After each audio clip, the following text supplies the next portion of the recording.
All right, I'm back. Got cut off. So what I was saying is I notice that they applied the rules for subtraction. So add up, so plus 19, and that negative 13 stay the same. So that's integer rules. So now what changed from here to here? Well, my negative 6 is in the same spot, but I noticed that these change spots. So they change their order. And again, the commutative property tells me that I can change the order. Now if I'm looking, everything is in the same spot, right?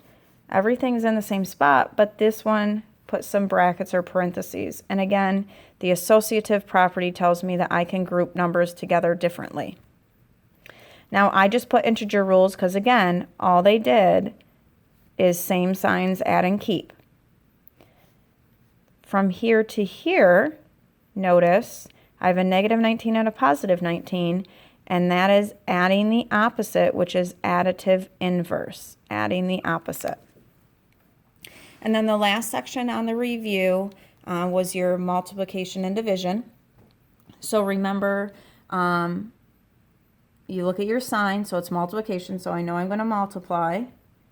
And anytime I have one of each, it's negative. Two of the same is positive. So I have one positive, one negative. I know my answer is negative. And 2 times 5, that's going to give me a negative 10. This means division. And I have two negatives, and anytime I have two of the same sign when I multiply or divide, I know it's positive, and 12 divided by 3 is 4. When there's not an operational sign or symbol between them, you know it's multiplication. So I'm going to multiply these. And I have two of the same sign, so my answer is going to be positive. And 20 times 4 gives me 80.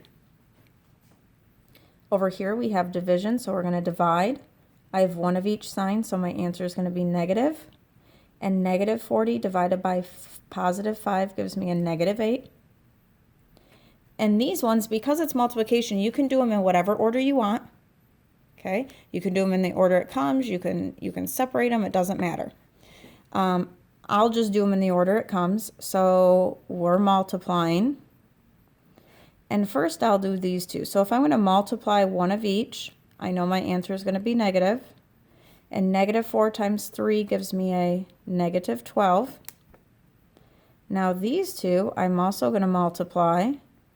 But I have a negative and a negative, so I know my answer is going to be positive. And a negative 12 times a negative 2 is going to give me a positive 24.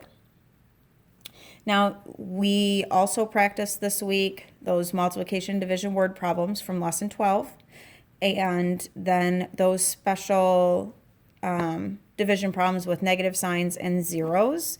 And remember that if your 0 is on top, that equals 0, so that is okay. If your 0 is on the bottom, that is not okay. Okay, and that means it is undefined.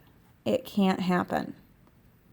Okay, the other thing I want to point out is that 0 is neither positive nor negative.